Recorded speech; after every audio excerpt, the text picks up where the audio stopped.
Right now, movie review talk. The sky is the limit for Dwayne "The Rock" Johnson. We'll always love you, Whitney Houston, and we still all live in a yellow submarine.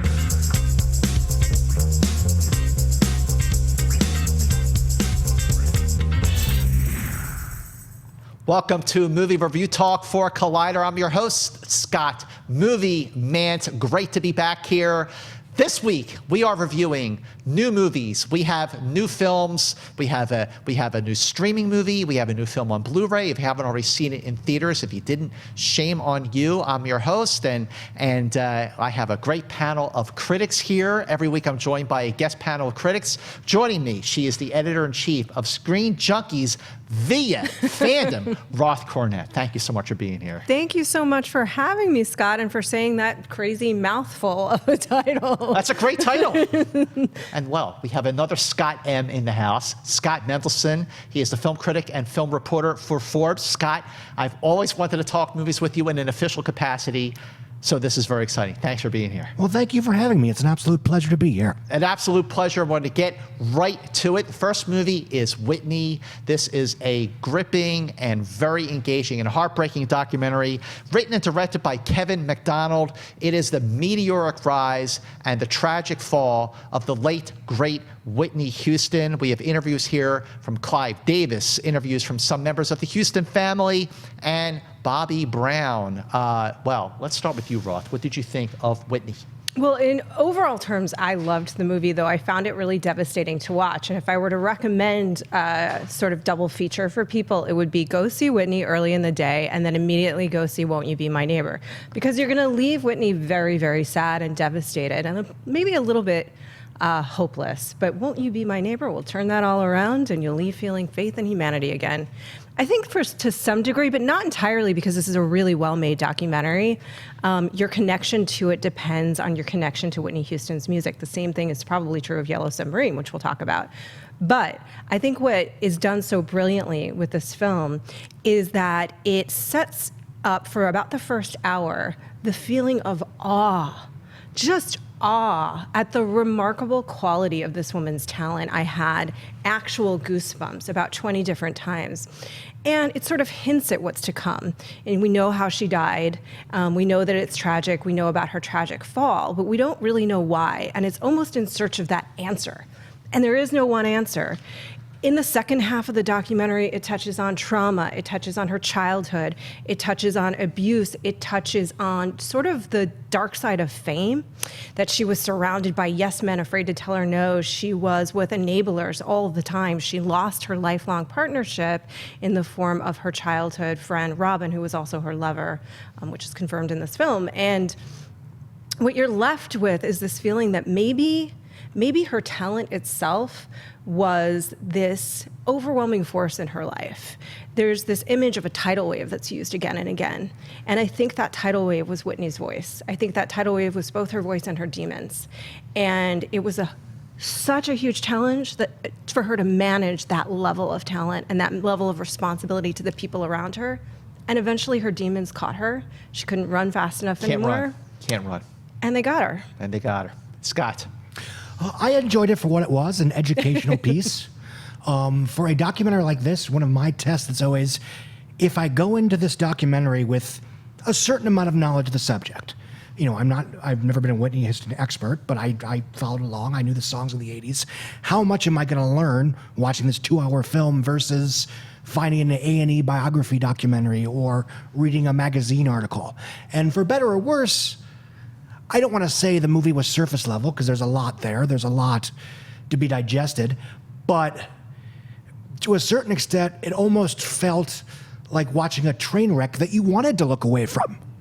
And as someone with just a casual interest in a career, it's like, okay, this is interesting enough. But, watching this film, I'm wondering for the diehard fans, why would you put yourself through this? See, that's a very good point. And, the thing about this movie, like you, I wasn't the hugest fan, but I knew the hits throughout the 80s and the 90s because of Bodyguard and I Will Always Love You, and then the national anthem, which was like our best song. I knew the story, and I knew, especially when she became like a tabloid punching bag, and I liked think I speak for everyone. Everyone's like, when is she going to leave Bobby Brown? Everyone felt like he was such a bad influence on her, but she did become a tabloid punching bag. So I felt like I knew the story. I felt like I knew the story going in. And Kevin Macdonald, who has directed documentaries like One Day in September and narrative features like The Last King of Scotland, there is a mighty big bomb dropped in this movie, one that I did not know, and I had to think back, did I even know about this? And you touched on it when you were talking about it, the abuse. The sexual abuse by a family member. I don't want to say who, because I do not want to spoil it, but that was something that I just went, that could have really changed the game for why she did not leave someone like Bobby Brown, why she let herself get consumed by drugs and alcohol, why she was in this tailspin that her friends and her family and her colleagues could not lift her out of. And hearing people like Clyde Davis talk about that, but also I was surprised that they got Bobby Brown to talk about her and shocked that he would not address the drug abuse, that he would say, like, I don't want to talk about that. That had nothing to do with her life. And you hear Kevin Macdonald say, yeah, it did have everything to do with her life and her death. So that is where the film got me, because otherwise I feel kind of like you, Scott. I feel like it did, there wasn't really anything new here until that moment. Well, if I may, briefly, that moment, and this is more of a pet peeve of mine than an actual criticism, but I do take issue with a lot of documentaries of this nature where they use sexual abuse of the child as a third act plot twist that's supposed to magically explain everything that we've seen before. Without belittling that, life is more complicated than that.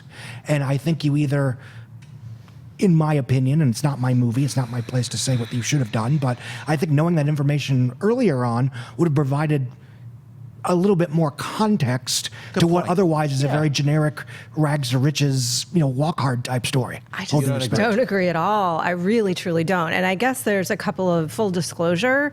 I just sort of grew up a real lover of big voices. That's what I've always loved.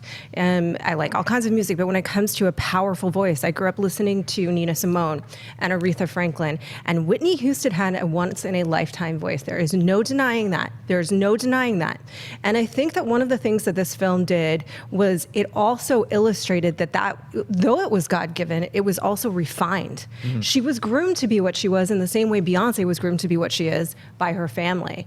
That's A. And then two, I don't agree that that piece of information should have come in earlier, because I think the emotional journey he takes you on is the highs of Whitney's life and the suppression of that information, which she frankly suppressed herself. She didn't allow herself to address it.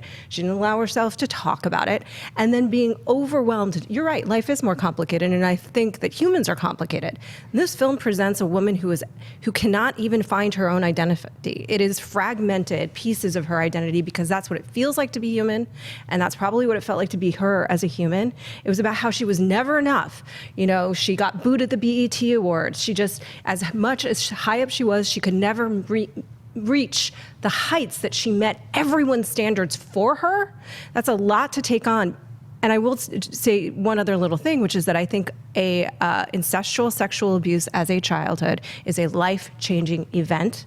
It sure is. And there is nothing that can undermine how profoundly that would impact the whole rest of your life. Your trust in yourself, your trust in your feelings, your trust in your sexuality, your trust in others. That disconnects you from your ability to fully form as a person who is confident in who they are. Add to that the weight of the world's eyes on you, wanting you to be something. That's Marilyn's story, and it's Whitney's story too. Well, that is something. Sorry to rant. No.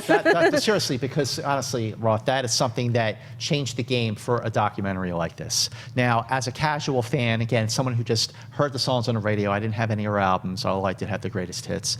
So hearing that just put it in a whole new perspective. And I think casual fans, I think this movie is more for them than maybe for the diehard fans who really know everything about her. But if you had to give it a letter grade, Scott, what would you give it? B.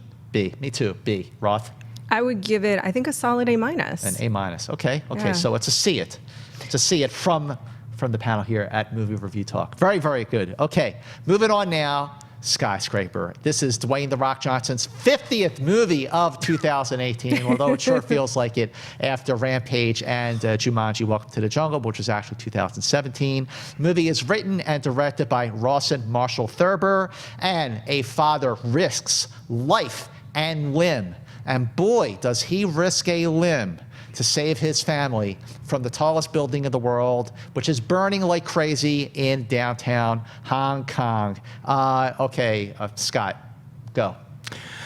I think at best it is an unapologetic B-movie studio programmer with a big budget and the intent to entertain. I think where it falls short, unfortunately, is where it tries to be a Die Hard homage while forgetting that a lot of what people like about Die Hard, or even a lot of the knockoffs, Speed, Yeah. Under Siege, et cetera, is the colorful character work. Without going into details, the villain is a total blank slate. And the narrative of the picture, especially after the first act, it somewhat isolates most of its main characters so that there's no one for them to interact with. It's a very narratively claustrophobic picture. So really, if you're there to watch Dwayne Johnson, do big action stunts and play the stereotypical hero, you get your money's worth. But as far as being a modern day equivalent of Die Hard, or even the 1970s disaster pictures, those films were memorable and have stood the test of time. Those that have, not so much because of the spectacle, but because of the quirky characters, often played by very memorable movie stars and character actors. And this is a film that has Dwayne Johnson, who's very good. He can do this in his sleep, but he doesn't phone it in. Neve Campbell is much better than what she's given on the page.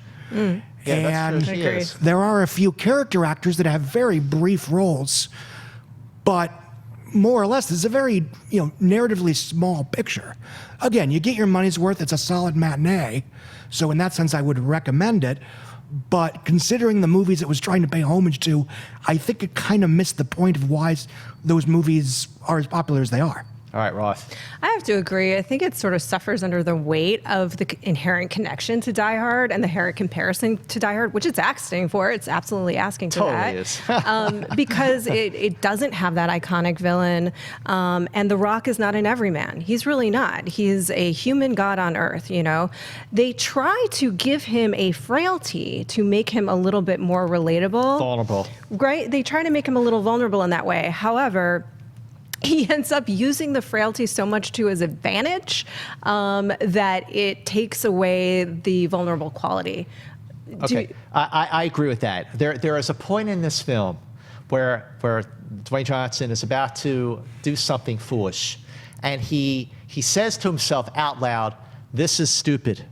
I turned to Gray Drake from Rotten Tomatoes. She was sitting right next to me, and I said, "Yeah, it is." Yeah, I mean, that's the thing. If you have to sort of encapsulate this movie, this is stupid. It's really stupid. It's very, very silly. All of the dialogue is there to either explain what is happening or to comment on the plot and drive the plot forward. There's no characterization at all. But it's kind of fun. It's fun. So Come on. Yes, it is, Roth. It's The Rock being The Rock. Even though it's very, very silly and makes absolutely no sense, I like the setting of this super technologically advanced building. I like how they play with that idea in terms of the effects, which are so far advanced today, and it does have the vibe of the Towering Inferno, but with much better effects and cooler toys. They're completely divorced from logic or reality or physics, but that's okay. Leave your brain at the door. It's a live-action cartoon. Right, come on. I think if you go in thinking, I want to watch an action film, I want to watch The Rock being The Rock, and I'm totally on board for something completely silly, it is an enjoyable time at the movies that you will then never think about again. Okay, the way I saw this, the Die Hard connection is definitely there, especially in a different way because he actually has to get into the building, whereas, Bruce Willis was already in it.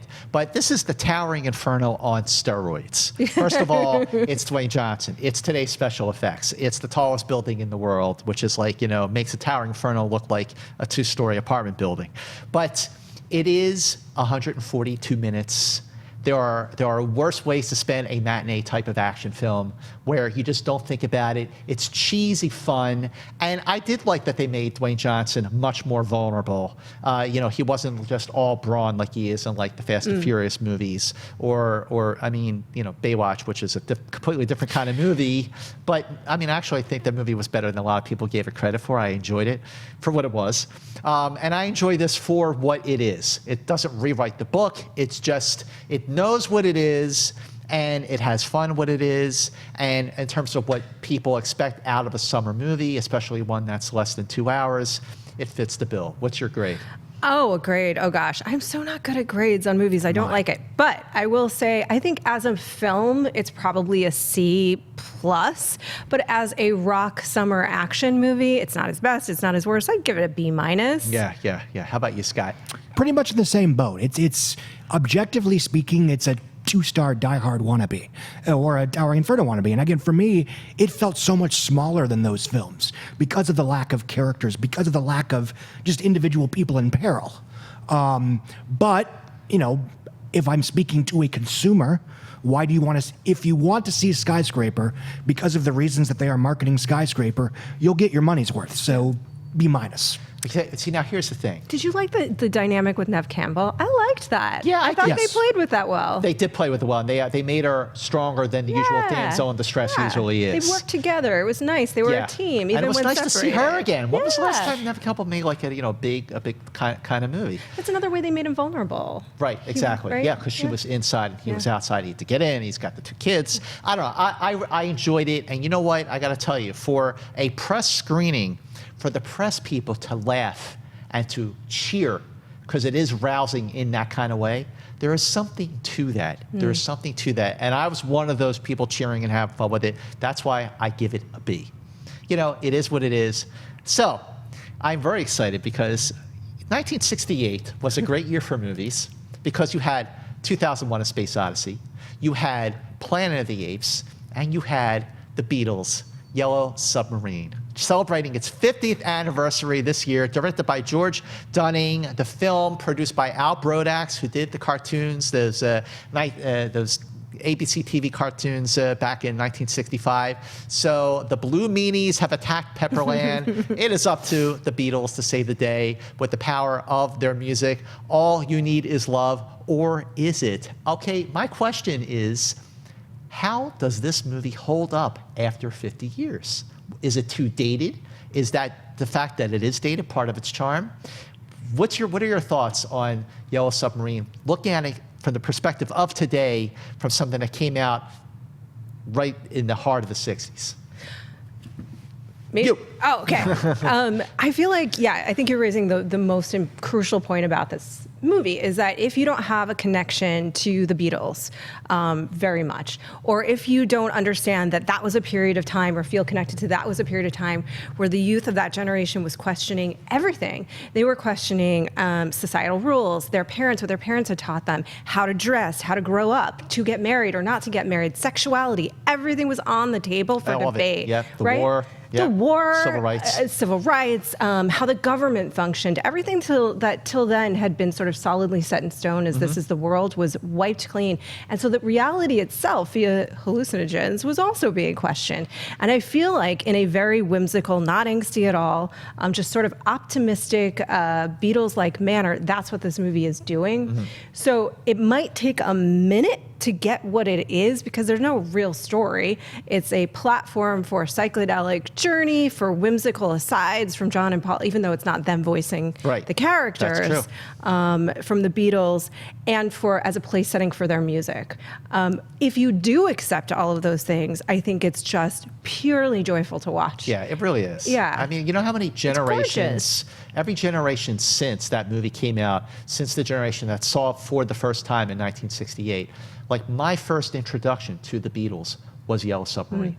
And like you said, it wasn't even the Beatles. They were not the actors. It wasn't their voices. In fact, they really didn't want to have anything to do with the movie. It was a sort of one of the last wishes of their manager, Brian Epstein, who had died the previous year, to have an animated movie, and they used most of their back catalog.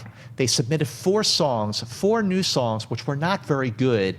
It was All Together Now, It's All Too Much, It's Only a Northern Song, and Hey Bulldog, which wasn't even in the original release. But for anyone else, they're good songs. But for the Beatles, they were subpar. But when they started to see the footage, that's when they jumped on. And that's why they filmed that last-minute coda of the live-action Beatles. But what did you think? I think it holds up. To be fair, I have not seen it in a while. I saw it once when I was a very young kid, when I was just trying to gorge as much classic film as I could. I saw it once again just for pleasure in college. And I think it works as a time capsule. It works as, if you're a Beatles fan. And it also just works as a completely unique, there's not a lot of other movies like this kind of way. None. There's no movies like Yellow Submarine. If, going into it blind, you're like, oh, this is kind of reminds me of Monty Python type animation. But beyond that, it's you've mostly touched on its cultural value and what have you, but I think along with that, it's just because there's nothing like it, because it frankly hasn't been successfully copied all that much, it still holds up as a true original even 50 years later. Yeah, it absolutely does. Is it dated? Yes.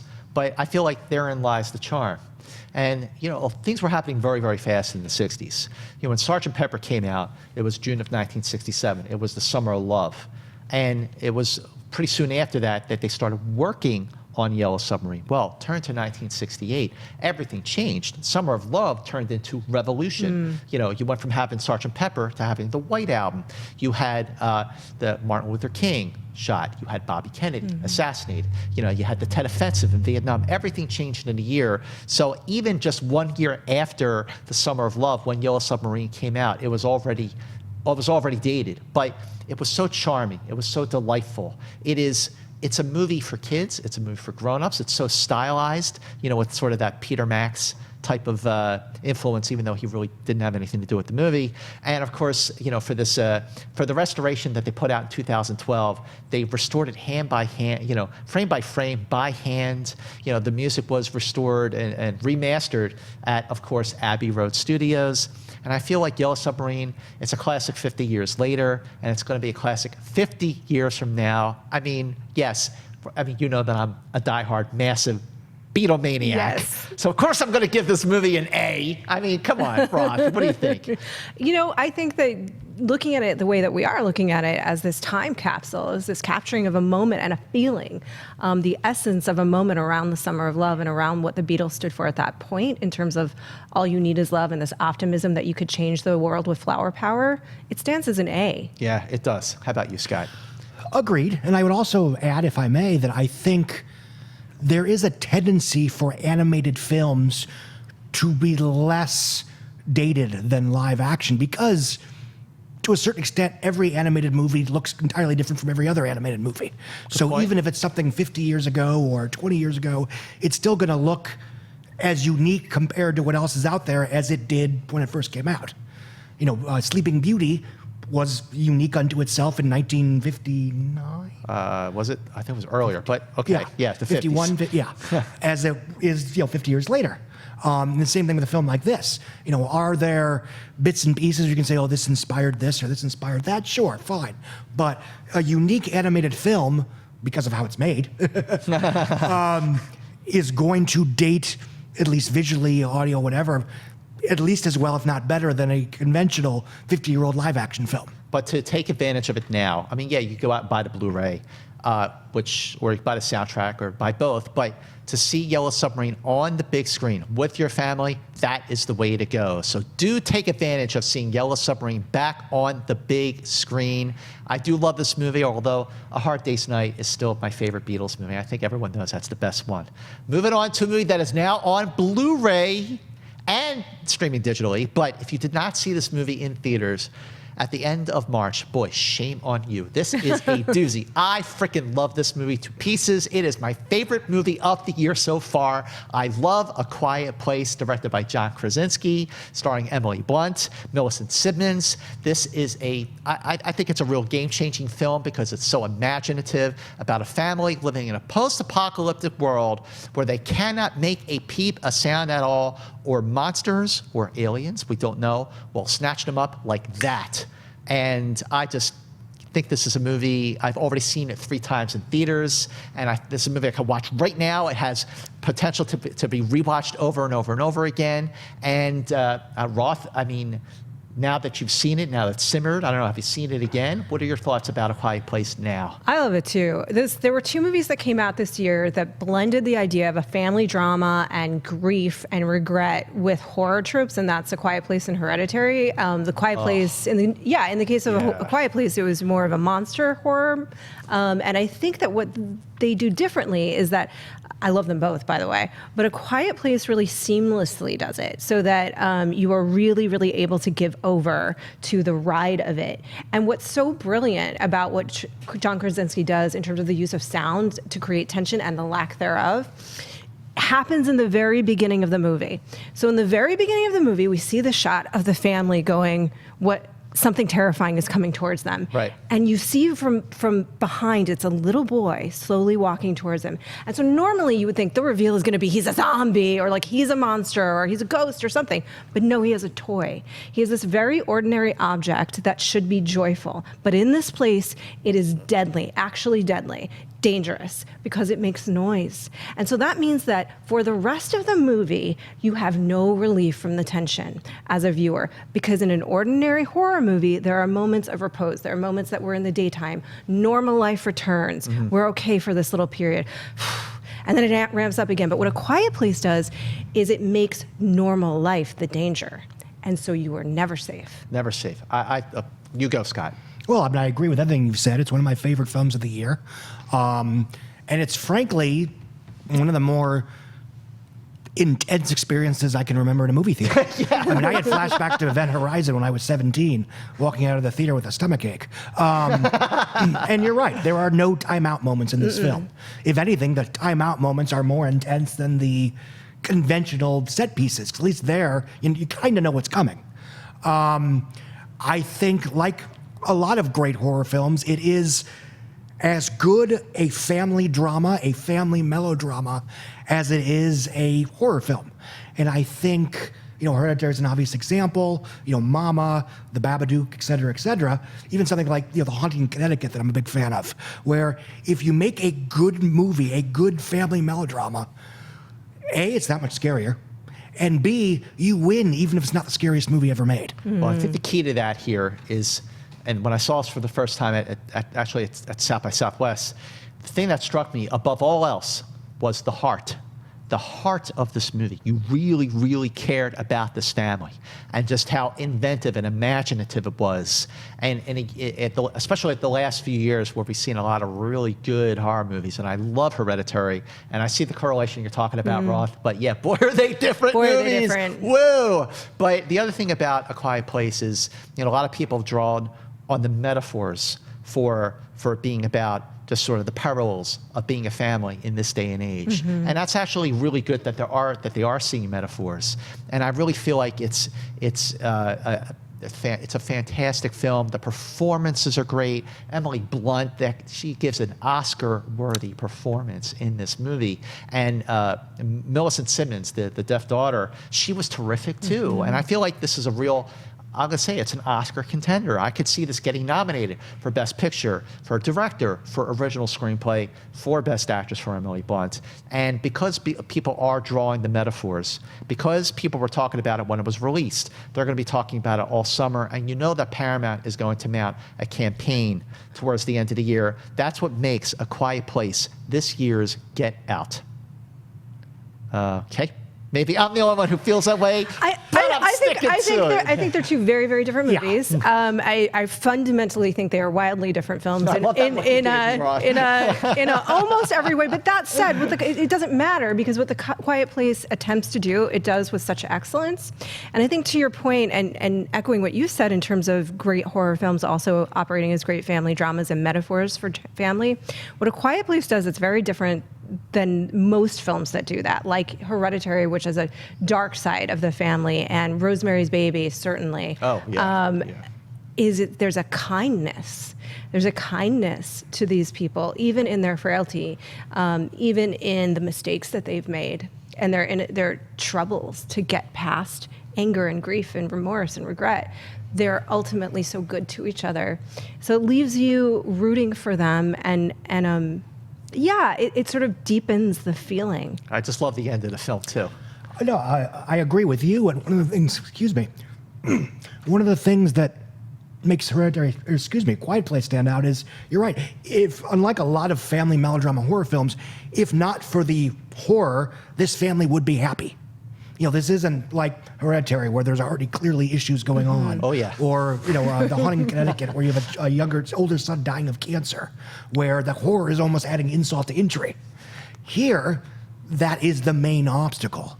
And as far as comparisons to Get Out, for one thing, they both are incredibly successful, not based on anything major studio live-action releases, which are sadly very rare in this day and age. Yeah. But they also show the value of a very primal high concept that is both universal but very specific to the machinations of this film. Something like Get Out, on one hand, it's the boyfriend goes to meet his girlfriend's new parents for the first time, and spooky stuff happens. But as you know, obviously, the fact that it's a black man going to meet his white girlfriend's parents adds a whole other layer, which eventually pays off. Oh, it does pay but off. With something like with A Quiet Place, it's this classic, stereotypical happy family menaced by monsters in the woods. And the twist, of course, being that, they can hear you. So I do wonder, over the next few years, as a lot of the bigger franchises come to an end, our audience is going to actually look forward to these somewhat more, original, or at least not explicitly, rip-offs instead of remakes, as I always say. Sure. That simply are good ideas. Well, this is a something great like idea. Quiet Place or Get Out, or even Halle Berry's thrillers in the last couple of years, Kidnap and The Call, that are just strong, high-concept thriller pictures. Well, what's your letter grade for this? A. Even A. I give it an A too. I give it an A. Yeah. This is an A+ movie. Forget the A. I feel like this is an A+ movie all the way. That it shares with Get Out. They're both great. They're both A+ movies. Okay. I think I jumped the gun maybe a little bit by saying it's this year's Get Out. But you know what? I do feel like it's, especially because of the Oscar push that they're going to inevitably do. So now we get to the point where we pick out something that's streaming, whether it's on Netflix, Amazon, or Hulu, or elsewhere, because there's so much there that and it's, you've got really good stuff hiding in plain sight. And I was really charmed by Alex Strangelove. This movie is written and directed by Craig Johnson, who directed a movie I loved a few years ago called The Skeleton Twins. And it's about a high school senior who wants to lose his virginity to his girlfriend, who is not a virgin. And there's only one thing standing in the way. He's attracted to another man. And the movie stars Daniel Doheny, Madeline Weinstein, and Antonio Marzial. I really liked this movie a lot. I thought it started off, it was a little silly at times, but then it got better as it went along. Roth, what did you think? Oh, I really was charmed by it too. And also, I loved The Skeleton Twins. I don't think a lot of people do. I So love we that have that. movie. We Bill have that. Hader He's was great in that movie. Kristen Wiig was great in that movie. I love their relationship. Yes. Okay, that was a great movie. Anyway, to this film, I think what it does, and a lot of people will probably compare it to Love, Simon, which came out earlier, which is a very charming, wonderful coming of age, John Hughes-esque love story, which I highly recommend people see. Yep. It's a natural comparison because it's about a young man coming to terms with his sexuality. And it does sort of have flavors of that Hughes, but not so much for me. I think it actually has a little more edge and bite than that. It's sort of more of the raunchy comedies, like your Superbads or whatever, the edge to it. But I think what it captures really, really well, and it's not a perfect movie, is the complexities that every adolescent faces around discovering and feeling out your sexuality and the pressures, the peer pressure and experimenting. Yep. But it adds the layer of he's incredibly nervous to come out even to himself. And so there's so much love too in these different relationships. He and his girlfriend have such a pure love and friendship that I think that added something where he was terrified to lose his best friend. Right. Okay. Scott. I mostly agree. I enjoyed it. I liked how different it was from Love, Simon. I liked that these two films can basically coexist within a few months of each other. This was a far more internal drama. I mean, we get almost no feedback from the parents. We get very little feedback from, any other, everyone, to the best of our knowledge, everybody in his life is relatively supportive. And we were under the impression that they would be supportive if and when he decided to come out. Right. So that's not even on the table. One thing I will notice is that you're right. It's a little raunchier, because it's TVMA basically. Yeah. It's basically a teen comedy where they just don't hold back on the profanity. One thing I will say that looking over the last few years of Netflix movies, you're always hearing about, they're trying to, emulate the big Hollywood stuff, the movies that Hollywood doesn't make anymore. And a lot of them are still a level below what you'd expect to see from a theatrical feature, to the point where Netflix is getting a reputation as the modern day direct to VHS. But I do think one area where they have excelled, at least of late, is in the teen-centric melodrama and the romantic comedy. Oh, yeah. For the very simple reason that... Yeah, they are. Ibiza, too. Yeah. It was great. Ibiza's good. Really fun. The Set It Up, the Kissing Booth, that movie's not great, but that's for another conversation.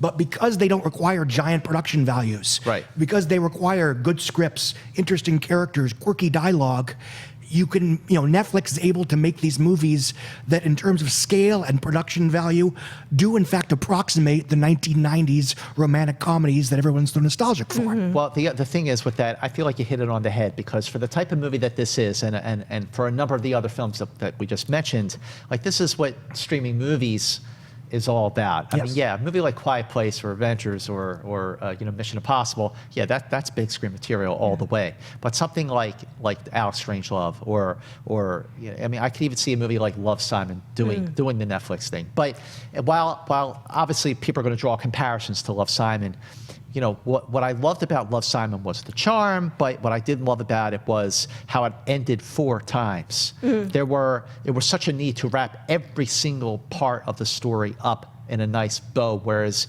with this movie, with Alex Strangelove, I just have to say, first of all, Daniel Doheny looks like Andrew Garfield. He does. Yeah. He's like a sort of a younger version of Andrew Garfield. But I digress. But the fact is, I like the tone of the film, the vibe of the film reminded me. You mentioned Superbad was one thing. It also reminded me a little of Will Gluck's Easy A. Yeah. It was a bright film. It was a vibrant movie. It was charming. I loved the chemistry with the friends and everything like that. And I thought that Madeline Weinstein as his girlfriend was very, very good in the movie. And the beginning of the film, it got a little teen comedy-ish, high school comedy-ish, too much for its own good. But when the going got rough and it needed to be serious, it was. Yeah. It handled the serious moments with class. And Alex Strangelove is a gem of a film, one that absolutely you should see on Netflix. I always felt like the Netflix queue was very confusing. People don't know what to find. If it's not like what they usually watch, it's hard to find it. But this is a movie, seek it out. Alex Strangelove, great. I'm giving it a B+. I got to agree. I would recommend, I do think they're very different movies, Love, Simon and Alex Strangelove, but I would recommend them both because we are at a little bit of a dearth for the nice, sweet coming of age. Well, Blockers came out. That was the hard R version. Romantic comedy, and Netflix is killing it in that regard. So I recommend it. I also give it a B+. Scott? A solid B. I think it's a solid 3-star picture. And yes, I do think for whatever reason, maybe just demographics coming of age, we are seeing the return of the unapologetic romantic comedy. And I would also say, and I don't mean this in a derogatory sense, but the return of the chick flick. The unapologetic chick flick. Sure. Book Club, I Feel Pretty, et cetera, et cetera. Films that are, Overboard. Films that are, specifically targeted the demographics that maybe have been neglected over the last decade or so as the previous generation of actresses either wanted an Oscar or wanted a YA or young adult action franchise. And the more the merrier. The more the merrier. More diversity in every sense of the word in the multiplex and the streaming channels, the consumer wins. Well, where can people find you online? You can find me on Screen Junkies and Screen Junkies News every single day. I am at Roth Cornet on Twitter, Instagram, all of the things. And I am wherever this man is whenever he wants me to be. Roth, you're the best. How about you, Scott? I write for Forbes.com. You can Google Scott Mendelson at the ticket booth. Or some variation thereof. My Twitter is just at Scott Mendelson. Okay. And that's basically where I reside. Well, my Twitter handle and Instagram handle is at Movie Mantz. Make sure you tweet us and let us know what you thought, and make sure you hashtag Movie Review Talk, and make sure you like. If you're watching on YouTube, make sure you share, not just the YouTube version, but make sure you check out the podcast version on Podcast One, which is on iTunes. Make sure you comment on that version as well, and make sure you share Movie Review Talk, because we love talking about movies. We want everybody to join in on the conversation, and make sure you hit me back. Let me know what you think, and if I like your comment, I'll read it next time. And speaking of next time on Movie Review Talk, here we go again. For better or worse, it is Mamma Mia 2. So make sure you come back to Collider Video for Movie Review Talk. Until then, here's looking at you, kid. Hey everybody, Mark Ellis here. Thanks for watching this episode. You want to watch more? Then click up here. Or you can click right here for more great content from Collider. If you haven't subscribed to Collider Video, do so right now and share this vid with your friends. Thanks for watching.